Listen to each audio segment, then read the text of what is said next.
Assalamualaikum warahmatullahi wabarakatuh. Halo teman-teman, saya selaku narator dari kelompok 4 akan menjelaskan tentang materi integrasi Timur-Timur. Sebelumnya perkenalkan kami terlebih dahulu. Yang pertama ada Rizky Firmansyah, yang kedua ada saya sendiri atau Rizky Barokah, lalu ada Salsa, lalu ada Safira, Triwidyastuti, kemudian ada Virgiandra, ada Widya, Wiwi Ismawati, dan Yunita Herawati. Nah, langsung aja kita ke pembahasan yang pertama nih. Di sini ada letak Timur-Timur. Jadi sejak tahun 1769, bangsa Portugis mulai berkuasa di Timur-Timur. Pulau Timur-Timur pun dibagi menjadi dua bagian, yaitu wilayah barat yang dikuasai oleh Belanda dan wilayah timur yang dikuasai oleh Portugis. Lalu apa sih latar belakang penyebabnya? Jadi, latar belakangnya adalah kebebasan yang diberikan oleh Portugis kepada wilayah tersebut untuk berdiri sendiri, dan rakyat pun mendapatkan kesempatan untuk melakukan kegiatan politik. Pemberian keleluasaan bagi wilayah Timur-Timur disebabkan oleh karena terjadi gejolak politik dalam negeri di Portugis. Kemudian ada peristiwa Revolusi Bunga. Jadi wilayah koloni Portugis berbatasan langsung dengan wilayah Indonesia. Terjadi krisis politik hingga terjadi sebuah peristiwa besar di Portugis, yaitu Red Flowers Revolution atau Revolusi Bunga. Peristiwa ini merupakan kudeta yang dilakukan oleh militer terhadap pemerintahan saat itu di bawah Antoni de Oliveira Salazar. Tokoh militer di balik peristiwa bersejarah ini bernama Jenderal Antonio de Spinola. Revolusi ini berlangsung pada tanggal 25 April 1974. Salah satu pengaruh dari revolusi ini yaitu mengenai kebijakan Portugis terhadap negara-negara koloninya. Ia telah melakukan perubahan dan berusaha mengembalikan hak-hak sipil termasuk hak demokrasi masyarakat. Portugis ini memberikan keleluasaan negara koloni untuk berpolitik, salah satunya Timur-Timur. Adanya kesempatan politik ini dimanfaatkan oleh rakyat untuk melaksanakan dekolonialisasi. Kemudian muncullah 3 partai dengan tujuan dan corak masing-masing untuk memanfaatkan kebebasan yang diberikan kepada wilayah ini. Nah, ketiga partai tersebut meliputi yang pertama ini adalah União Democrática Timorense. Partai ini menginginkan Timur-Timur merdeka secara bertahap dengan tetap di bawah Portugis dan menjadi negara bagiannya. Lalu yang kedua ada Fretilin. Fretilin ini merupakan kelompok radikal berpaham komunis. Partai ini juga menginginkan kemerdekaan secara penuh Timur-Timur. Nah, yang terakhir ada Associação Popular Democrática Timorense. Partai Apodeti ini menginginkan agar Timur-Timur menggabungkan diri dengan Indonesia. Akibatnya ada perbedaan tujuan tersebut. Ketiga partai saling bersaing, bahkan sampai menimbulkan konflik perang saudara loh teman-teman.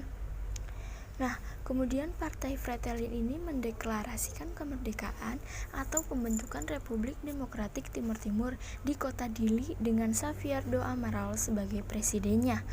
Keputusan tersebut dianggap tidak sah, ya karena tidak mendapatkan persetujuan dari parpol lainnya.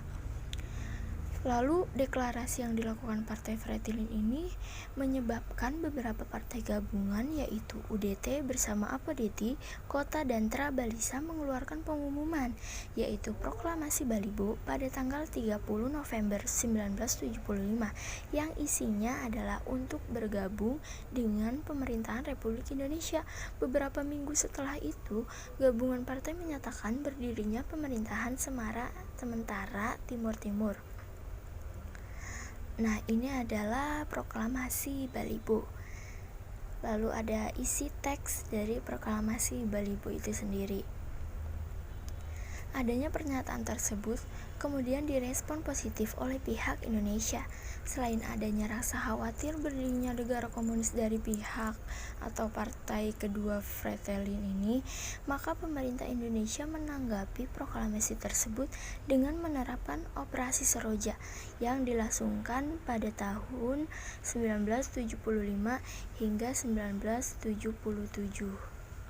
Jadi, operasi Seroja ini dimulai pada tanggal 7 Desember 1975 ketika militer Indonesia masuk ke Timur Timur untuk memberantas gerakan separatisme dengan latar belakang untuk menghapuskan kolonialisme.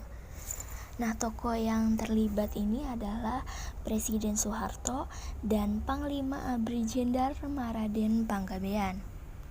Nah, ternyata teman-teman, operasi ini diam-diam didukung oleh Australia, Amerika Serikat, dan negara barat lainnya yang tidak ingin pemerintahan komunis berdiri di Timur Timur. Nah, kemudian pada perkembangan selanjutnya, tepat pada tanggal 31 Mei 1976, DPR Timur Timur ini mengeluarkan petisi yang isinya mendesak agar pemerintahan Indonesia secepatnya menerima dan mengesahkan Timur Timur ke dalam bagiannya. Indonesia pun dengan cepat menjalankan proses pengesahan Timur Timur dengan dikeluarkannya Undang-Undang Nomor 7 Tahun 1976 tentang pengesahan penyatuan Timur Timur ke dalam Negara Kesatuan Republik Indonesia dan pembentukan daerah tingkat 1 Timur Timur yang kemudian diperkuat melalui TAP MPR nomor 6 tahun 1978 yang secara resmi mengesahkan wilayah Timur Timur masuk dari bagian Republik Indonesia dan menjadi provinsi ke-27. Gubernur pertamanya bernama Arnoldo dos Reis Aurajo dan wakilnya bernama Francisco Xavier Lopez da Cruz.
Nah, sampai sini dulu pembahasan dari kami.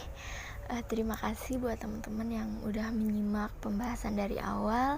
Kami kelompok 4 mengucapkan mohon maaf jika ada kesalahan. Wassalamualaikum warahmatullahi wabarakatuh.